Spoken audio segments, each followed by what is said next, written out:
The following is a special presentation of Tony Kurre Radio. And welcome back to another award-winning rendition here. We call it an episode, rendition, podcast, show. It runs on TKR. It's pretty much all those things. He is Mark Ingram. He is the UAB Athletic Director. And, of course, go Blazers, go, man. UABsports.com for everything you need about the UAB Blazers. There must be something going on. I tried to get on the website a couple times this morning, and it was locking up. So you guys must have just a ton of stuff going on. When a site locks up, that means there's so much going on, it just can't contain itself. Yeah, part of it. You want to share a couple of things that are going on there at the UAB Sports campus down there? What's going on? Yeah, you know what? Last week we graduated 70 student athletes. Wow. Which is the biggest number we've ever had in one particular semester. Spring semester is always bigger than August and December, but we've never, that number is usually like 40, 45. Yeah, we had 70 graduates. Wow, that's great. And I attribute that, I guess, to all the transfer rules and that we're getting in older people. You know, we don't have as many freshmen and sophomores as we used to, as much now. Juniors and seniors are kind of an older department. That could vary team to team, but I think that's part of it. Nonetheless, 70 graduates, which is great, and had all the grad schools and undergrad students. That's all held in Bartow Arena, which is great. And we also hold 7 different high school graduations, which are coming up from around the area, which is exciting. Baseball won its series this past weekend against Charlotte, which was terrific. Awesome. And so, yeah, we're still playing. We've got softballs at East Carolina this weekend, and then they go to their conference tournament. We got a few more baseball lags behind softball by a couple of weeks, and still got some track athletes competing. So we still got some things going on. All right, fantastic. Great stuff. Again, UABsports.com. You can check out all the information. It is up to date, even when it's not locking up. That just means there's just so much information on that thing. Get on there, and you'll be surprised by all the information on there. Talk about transfers. I haven't really heard too many people talking about this, but when you talk about APRs and you talk about numbers, that obviously you're part of this. What's it called? The Champions Trophy, the thing that puts the smarts and that puts the APR and all these things into some type of trophy for college sports, and who's the best. You know what I'm talking about? Whatever that thing is. Well, the Directors Cup. Yeah, the Directors Cup. Yeah. Yeah, that doesn't have anything to do with school. That's all just how do all your teams compete, and it's mainly in NCAA competition. So if you finish second in soccer in your conference, you don't go to the NCAA, you don't get any Directors Cup points. They have a point system. Yeah. Where some of these schools like Stanford, North Carolina, Ohio State, they do really well because they've got so many sports. They're getting points, collecting points for fencing and water polo and stuff. Not that they're not doing well in other areas, but there's certain things where, I don't know who you have to answer to as far as in your academics and how many people that you actually graduate every spring and fall. When you got people coming in though and spending 2 and 3 years at a school or maybe a UAB and decide maybe they're a junior or senior year, maybe they're going the 7-year route and they're transferring just so they can continue to play their sport of choice. How does it play into your graduation numbers and how that works? Do you get credit for that if obviously they spend the majority of their career at UAB? Well, you don't get credit as far as like our graduation rate. You don't get credit, but you get credit for the APR if they go somewhere else and graduate and stay eligible. So it's a complex formula that works into all that. And fortunately, the Committee on Academics within the NCAA structure, which is other, people like me, other ADs, other compliance people, whatever, they recognize that with the new transfer rules, something's got to be adjusted for APR. And they've made some adjustments, mainly being that the key is you've got to be eligible. When you transfer, you have to be eligible at the place you're leaving and meet the eligibility requirements for the place you're going. Gotcha. And those are the main things. And so there's oftentimes, and we've had players that wanted to transfer, but they weren't academically eligible and they couldn't transfer. Now, if they stay here, that say it's this time of the year and they're not currently eligible, but they have the summer to fix that. Yeah. So they can get eligible for the next fall and do. but in the moment, during the transfer moment, they are not eligible. Therefore, they are not permitted to transfer. Do you have that a lot? I don't think that people talk about it. It's like almost get a credit, right? It's like you really want to buy the house, but you're just not credit available for it. Do you have people that want to transfer, but then they find out their GPA is not where it needs to be? Oh yeah, definitely. And that doesn't happen a ton, but it's happened. It's not uncommon. Yeah. And it's not every year, but we've had it, and less now than say during the time we reinstated football, where we just had, we had players coming in. You remember, I mean, this is 9 years ago. Mm-hmm. We had a situation where we only had like 10 or 12 people from the football team, and the 2014 football team only had like 10 or 12 people on it left that did not transfer out. But there were some of those that didn't leave because academically they weren't eligible to leave. Mm-hmm. And some were like, man, I'm about to graduate after summer or next fall. Heck with it. I'm not, and I didn't play here much, so I'm just trying to graduate now. So we were bringing in people from all over the place and recruiting during a time when you're trying to get kids that you're not going to play for 2 years was tough. So sometimes you might bring somebody in who was eligible to be here, but maybe not super focused on academics. And so we've had that, but we've sort of worked through a lot of that. That doesn't, again, that's not to knock those kids. It was just that we had to take a really broad approach on trying to get people here and early on.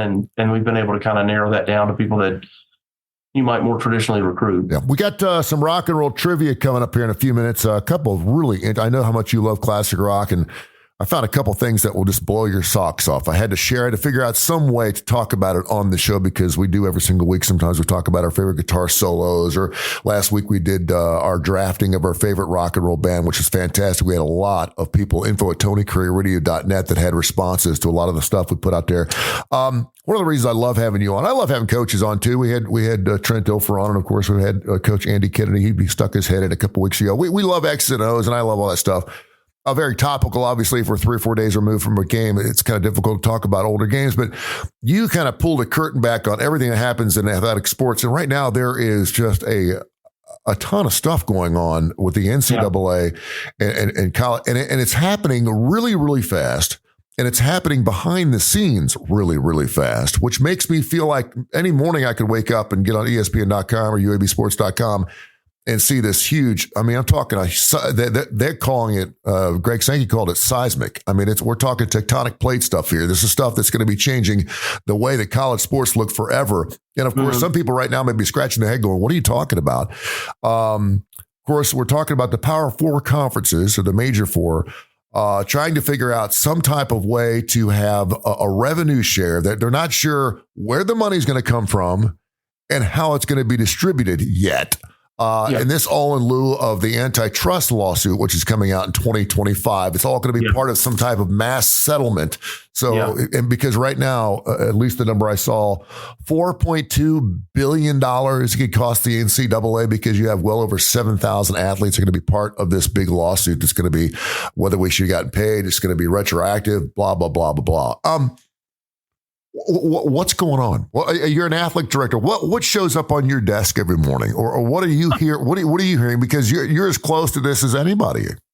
Yeah, and what it is for me to say that it's ridiculous, and I do think it is. Here's what I think is ridiculous is it's just going back a certain number of years and saying this group of people were not permitted to benefit from their name, image, and likeness, and we're going to sue as a result of that. Well, why would we look? I don't agree with that, but why would we only go back 3 years or 5 years, 10 years? Well, I mean, nobody else has in the history of sports, so maybe we should go back and pay everybody. And why is it only limited to the Power Four conferences? I mean, UAB kids couldn't do it either. Why shouldn't they get some of that money? And that money is going to ultimately come out of my budget and all of our budgets and the revenues from the NCAA. And if those revenues get hurt, we currently get revenues from the NCAA. So that just means even if they are the ones that write the check, that means my check that I'm going to get from them is going to ultimately be smaller because I got to cover this other check. So it's just kind of hilarious how class action lawsuits go. From my view, is it should be an all or none proposition to me. If it's really a thing, why wouldn't we be going back to the beginning of time? Every living athlete, me included, should get some 18-cent check out of this. I don't know. What are you hearing the Power Four conferences? And sorry, and by the way, so many of those kids, just like now, while they would have been eligible for that money, they wouldn't have got any money. Yeah. If they could have done it 5 years ago or 10 years ago, they weren't going to go out and hustle for that money. They don't hustle for it now. Why would they hustle for it then? You mentioned a couple weeks ago, this all started with the calling of autonomy in college sports when the Big Five went off, and now, of course, the Big Four because the Pac-12 fell apart. But who from the Group of Five or from the smaller schools are sticking their nose in on these meetings, or are they? It sounds like it's just the Big Four big dogs, and they're going to relegate, and the rest of you are just going to have to deal with it. And it's going to be difficult because we've gone through this over and over and over again. There isn't that much money in sports. It's regulated for different sports as long as you want to keep your 18 to 27 sports per institution. It's going to be difficult. There are going to be things cut. Yet it seems like, Mark, the money's always found. I don't know where this money's. And are we talking about the major universities, the Ohio States, the Alabamas, the Auburns of the world, sharing their revenue with smaller schools? Or are we talking just a major squeeze out of some of the smaller schools? I mean, what are you hearing? I mean, they're trying to figure that out. There's no answer yet. I think they're trying to figure out. Do you think they're trying to do what's best for everybody or just themselves? I mean, listen, sports are better because we have all the people. I mean, everyone, it's all inclusive. It is all inclusive. But autonomy changed that. First of all, it cut half the competition out and said you're not. If you were just talking college football, yeah. And now that's shrinking with the new CFP contract.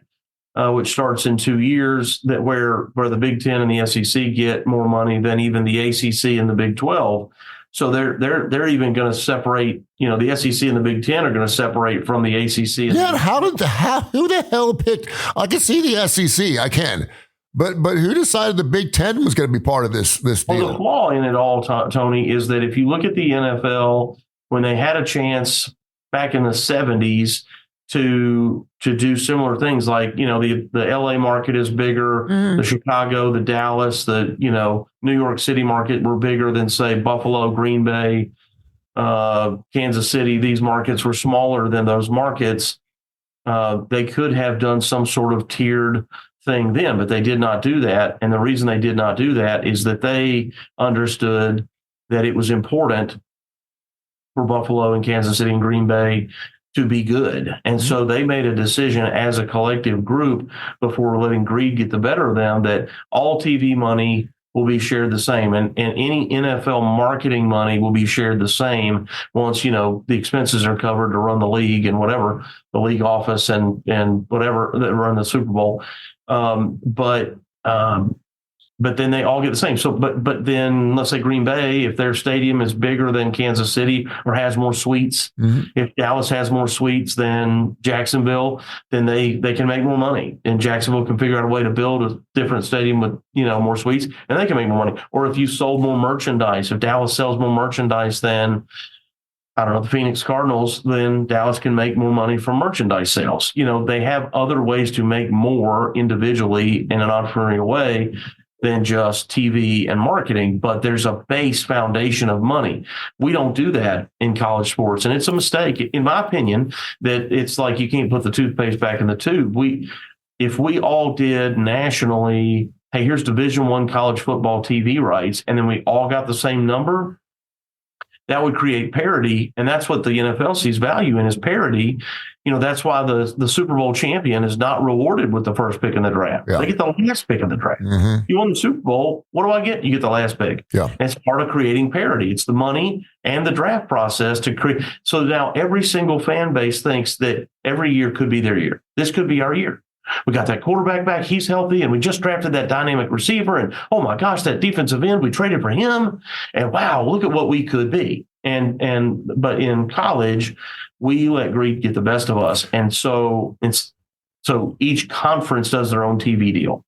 Yeah. Right. That would be the equivalent of the NFC East doing a deal and the AFC West doing a deal, totally separate. That's what we do. And it's a problem because again, by no fault of their own, there's certain parts of the country that are just more heavily populated and thus draw a better, television rating, which creates better value for them. Is it Wyoming's fault that they're in Wyoming?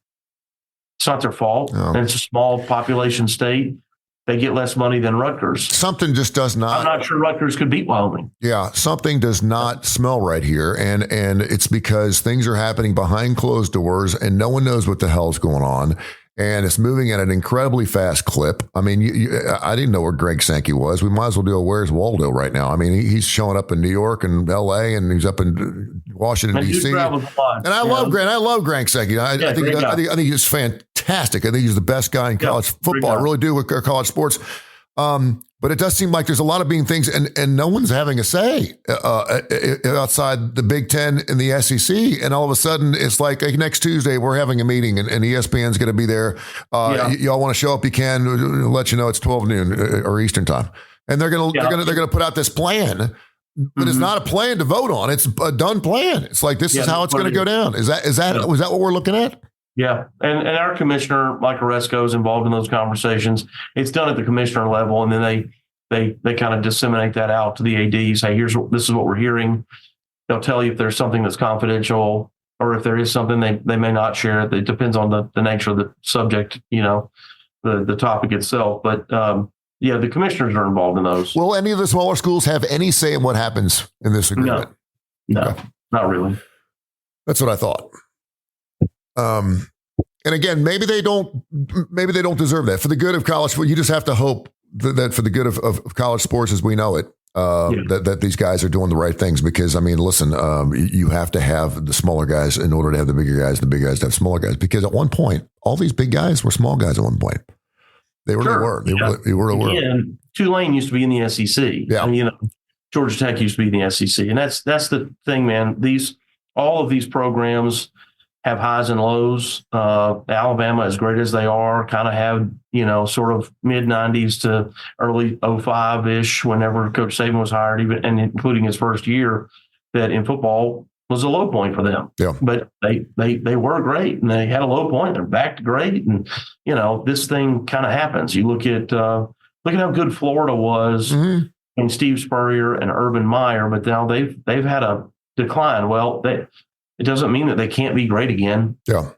And they're still competitive. They're just not at the top of the league, So it's just hard to be the best all the time, be the best. And it's getting to the point where it's been a while too. I mean, 10, 11, 12, 13 years at any time when you haven't been tasting the fruits is a long time. He's Mark Ingram, the UAB Athletic Director. It's called the UAB Director's Chair. You can hear the show at least 5 days a week on the TKR app, wherever you get your favorite podcast, right here on our YouTube channel. And of course, we get some big things going to be happening a little bit later on this spring and summer with other sports for UAB. So we're really, really excited about that. And I'm just stoked beyond any comparison when it comes to the partnership we're going to have. I'm really excited about these things. Rock and roll news coming up here in a few seconds. I wanted to get into one final thing that I think is kind of interesting. I don't even know if you have a take on it, but I saw something yesterday morning that evidently there is some spatting going on social media between Primetime and Shedeur, not between those two, but the Shedeur and of course Primetime, his dad, on the same page against a former player who is transferring out of Colorado.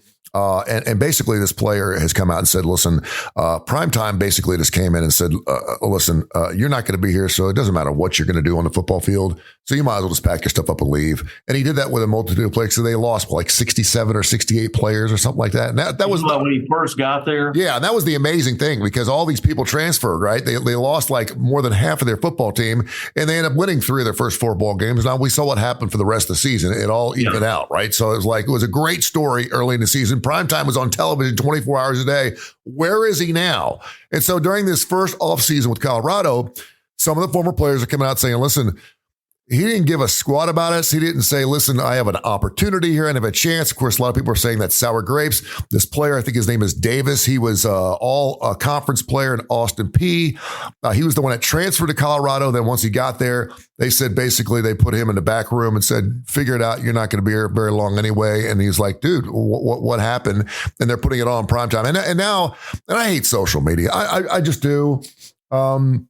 it's a look at me situation. I understand why we have to have it in business. I love it in sports, and I do think it's very informative. But now you got Shador, and this guy's got sour grapes. He's just pissed off because he's not good enough to play here. Blah blah blah blah blah. Can you just talk a little bit about that? I know you're not a big social media guy, but for your head coach, I don't know if I'd call that first season at Colorado successful. If you wanted to call it a month into the season, yeah, it was really successful. But we saw how it ended. And for anyone who thought that Colorado was going to end up being a bowl team and winning 10 games last year, you're crazy. They won one game the year before. You can't do it. And it was miraculous. We just found out some of the teams they beat early in the season weren't nearly as good as we thought. But can you just talk about that? And what do you say as an athletic director to Coach Andy Kennedy and to Trent Dilfer about what they put out on social media? Well, I think, you don't want to treat any player poorly, no matter how much they contribute or don't contribute. And I don't know that any of that, what you said, is accurate or not accurate. And, a lot of times players think they're treated poorly if they don't get to play because they thought they were going to play, and then they show up and there's a person that's just better than them that plays in front of them. And then they'll come up with all these reasons about how poorly they were treated, when the reality is they just didn't get on the field. And had they gotten on the field, they wouldn't feel like they were treated poorly, right? It really is just about playing time. We've had athletes transfer out of here saying that they're homesick. And it's like, well, you started last year, you weren't homesick then, and you got beat out this year, but all of a sudden you're homesick. We've had that. And I say like everybody, we college athletics have that. Sure. And so there's a resiliency issue on that topic, but the freedom to move around school to school now has changed the way athletes look at things, but it's changed the way the coaches have to look at it too. So for better or for worse, it's made the whole thing more transactional and not built on, can you play here? Is this the right distance from home, the right fit? Is this university the right academic fit for what you want to do for the rest of your life? Is this environment, the local community feel, big city or small town, whichever you have, is that right for you? Instead, it's just built totally on a transaction. How much money can the school pay you additional on top of your scholarship through a collective? And then, am I going to start immediately? I mean, players are just that they're asking that in recruiting. Am I going to start? Can you guarantee that I'm going to start? Well, no coach worth their salt could actually guarantee until you get there and show up and work out. And now let's see, how good you are against the competition. I don't know. I mean, I'm recruiting you because you show a lot of promise. There's certain qualities that you have that lead me to believe that you can contribute, but I'm not going to guarantee you unless our team is horrible, right? If our team is horrible, then I can say, oh yeah, you can definitely start because I can tell you're better than everything we got. Yeah. So, the kids are asking that. And kids on their exit are also saying that, like after the season, the kids that you currently have on your roster, I was second string coach last year. Are you going to guarantee now? I need to know now. Are you going to guarantee me to start? Because if not, I'm going to get in the portal and see if I can make some money and go somewhere else. And you're like, well, you may go just be their backup the way you're our backup. I can't, you got to show up. I can't. If I guarantee you that you're going to start, odds are pretty decent that you're going to get kind of lazy on me in the spring. Like there's a hunger that you have to drive you to want to be the best. In the NFL, in pro sports, if you're not getting better, you're on your way out. Yeah. Because there's somebody behind you outworking you. They'll just cut you from the team and, they'll pay you what they're obligated to pay. And that's and listen, maybe this is, a story to put in the back of your hat for anyone that's thinking about transferring. Evidently, this kid is transferring from Austin Peay. He's going to Colorado, which is quite the jump. And he gets there and everyone acts like they don't know who the guy is. And he's like, I was all conference Austin Peay. And so when he comes out on social media and says, I got here and did not feel like I was part of the Colorado Buffalo family. I wasn't treated like the way I thought I was going to be treated, blah, blah, blah, blah, blah. Then Coach Prime comes out and says, I don't even know who this guy is. Wow. I don't even know who this person is. When I'd say that's a problem. That's a problem. I mean, I'm assuming this guy's on a scholarship. He didn't go to Colorado to not at least be on his 85 scholarship. Yeah. So I'd say that's a problem. But you were asking about Colorado. Look, if you remember, they have one of the best players in the game who plays both ways, wide receiver and corner. And that young man, remember, he broke a rib, might have punctured a lung or something in a game, and he missed kind of the middle part of the season. He's a real difference maker. I'll say this: forget about their record. And you say, you asked me, was it positive? I mean, the attention around that program is through the roof. The crowd's in-game atmosphere and crowd attendance-wise through the roof. Yep. So I would say yes. Now they gotta produce wins, but in the short term, year one, I see Deion Sanders on a ton of national ads, commercials promoting Subway. himself. Yeah. But even like on the Aflac commercial, he gets to bring a buffalo in, so that's not a Colorado. He's not wearing Colorado gear, right? But he has that whole one, and he brings the buffalo in and into the office. Like, that's promoting the school indirectly, so it's good. And the more he's out there, the more it associates. I guess my point is he can do that. He can do that for as long as he's allowed to win 3 or 4 games a year, and they keep him. Well, that's not going to last forever. You can't win 3 games a year or 4 games a year and keep your job very long, but. I would say the short term is they probably made a lot more money in ticket sales, and their attendance was up, and the interest is up. So now, how can we take that, turn that into having the right players and coaching them up, lining them up, and out scheming the other team? They still got to do that. Yeah. I want to take you back to 1984. How old were you? Oh, 11. 11 years old. All right. I'm going to give you a list of classic rock bands. Every one of these bands was touring in 1984. It's really amazing. And I'm bringing this up because there were more bands touring in 1984 than any other year in classic rock history. Okay. AC/DC, Aerosmith, Beach Boys, Blue Oyster Cult, Cheap Trick, Clapton, Elvis Costello, Deep Purple, Def Leppard, Bob Dylan, Sammy Hagar, Hart, Joan Jett, Billy Joel, Judas Priest, Kansas, Metallica, Night Ranger, Robert Plant, The Pretenders, Queen, Red Hot Chili Peppers, REO Speedwagon, Santana, Scorpions, Bruce Springsteen, Stray Cats, George Thorogood, yes. Every one of those bands was touring in 1984. They had not started touring yet, but they were fixing to go in 1985, okay? And you could throw in Van Halen. But there's a reason why I didn't throw in Van Halen. You know why? Do tell. Because every one of these bands is touring in 2024.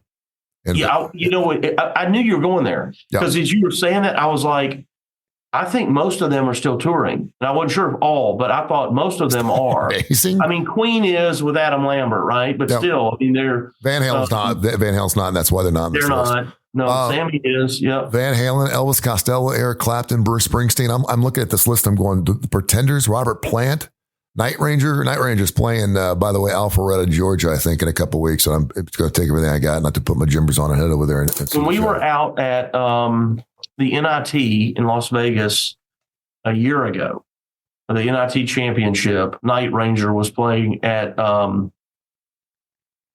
hotel. I just saw a flyer about Night Ranger. I love them, man. I love them. Cow. I love them. I mean, it's the original band, man. It's the original band. I mean, I just love them. All right, so that wasn't what I was going to test you on. So with Valentine's Day several weeks ago, and we have Mother's Day coming up here on May 12th, I know you're going to take care of Mama Ingram. You're going to take care of her. I was thinking about love. And I saw this great article. I interviewed John McEnroe, was about 5 or 6 weeks ago. We did a podcast here on Tony Kurre Radio. He's part of that senior thing, and I got an opportunity to interview him. And I wanted to interview John, not so much for John, but for his wife. Do you know who his wife is? Patti Smythe, the lead singer of Scandal. Yeah. And she was also, and I asked him this question point on, I had to ask him off air if it was okay to ask questions about his wife because they've been married for 26 years. They're very, very private. They just recently were on a red carpet thing of the Vanity Fair party a couple weeks ago. They just don't go out in public. They just don't do it. They're very family oriented, but yet they've been married for 26 years. She was offered the job to be the lead singer for Van Halen before Sammy Hagar was. Really? Yes. Never heard that before. I knew that, but I was going to ask him because because obviously if you were asked to be the lead singer of Van Halen, there was only up. I mean, even if they were horrible with the new lead singer, if Sammy didn't even fit, everybody wanted to know. First of all, you had David Lee Roth doing his own thing, and you had Alex and those guys doing, and you wanted to find out who was going to be best on their own, right? You wanted to see if New England was going to be better without Tom Brady, or Tom Brady was going to be better without New England. We just love that. And so, but you knew the trajectory of that. Whoever was going to be taking the lead singer, and the fact that she could be a lead singer, female of a rock band that's had a male dominant garage, misogynistic. I mean, it just would have been an amazing thing to hear. And so she turned down that gig because she's like, I'm not going to be on the road for 220 nights a year. I've got a family. And I just don't want to do it right now. And they basically said, listen, if you don't do it, this is it. I mean, it's not like we can come back to you in 5 or 6 years because we're not changing out singers again. Sure. This is it. And she said, no, thanks, but no thanks. And they're like totally cool. So I asked them about that. It was pretty amazing. So I started going through some rock and rollers. Pat Benatar was one of these people that she was on top of the world, Shadows in the Night, Love is the Battlefield. And all of a sudden had a baby and decided, you know what, I'm going to take a few years off. And I'm going to wrap it up. By the way, Patti Smythe just came out with an album about 3 years ago. She's back on the road again. She hadn't had anything out since like 1993. So I wanted to go through a list of rock and rollers and their famous spouses. So I want to throw out rock and rollers. I want you to name their famous spouse if you can. Okay. Eddie Van Halen.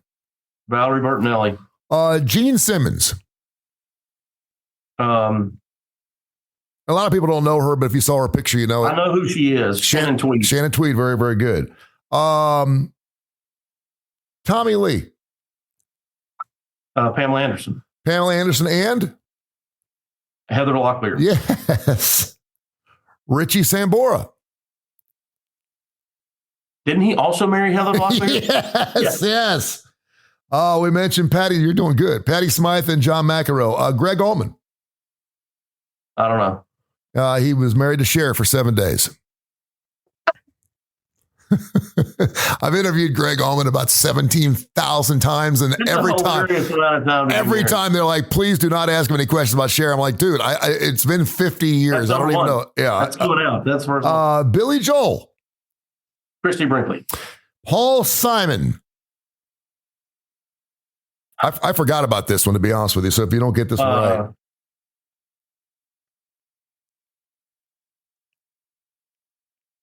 I've forgotten it too. I know it. Carrie Fisher.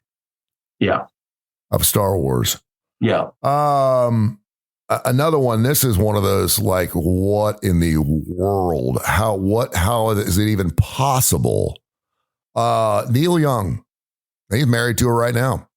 I don't know. Daryl Hannah.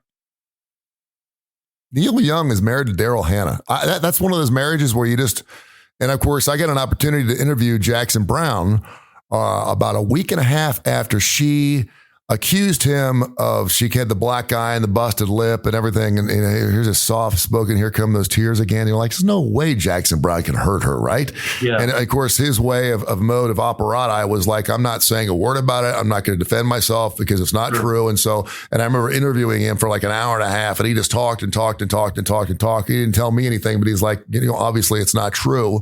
But yeah, she's always been just a huge Neil Young fan. And there you go. She's married to him. Chris Robinson, Black Crowes. Yeah. It's Goldie Hawn's daughter. You're right. Kate Hudson. Pamela Anderson. You mentioned one already.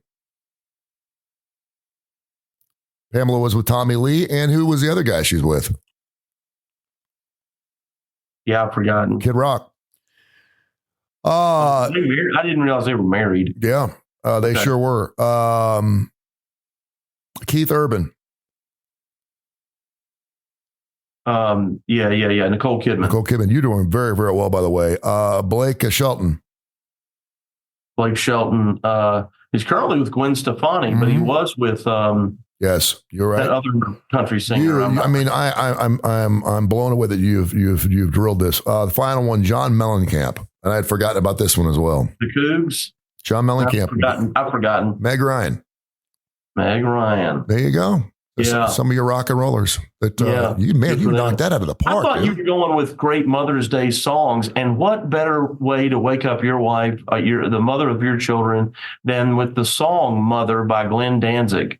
Yeah. I was going to say "Tie Your Mother Down" from Queen, which is another one of my favorite mother songs. Well, we got a few weeks before Mother's Day. I didn't want to get too far ahead. We got 10 days before Mother's Day. Yeah. So, there's a Guns N' Roses song, "I Used to Love Her, But I Had to Kill Her." Mm-hmm. Yes. and now we're happier that way. Now we're happier that way. Exactly. All right, my man. UABsports.com. Check out their website for everything you need about UAB sports. I can't believe it's already May. Spring games going on. College football right around the corner. Basketball season. It's just over, but it seems like we're going to be having. Recruiting is already starting up. It's going to be unbelievable. So we're looking forward to that. Thank you so much, and we'll catch up next week. Yeah, man. Thank you.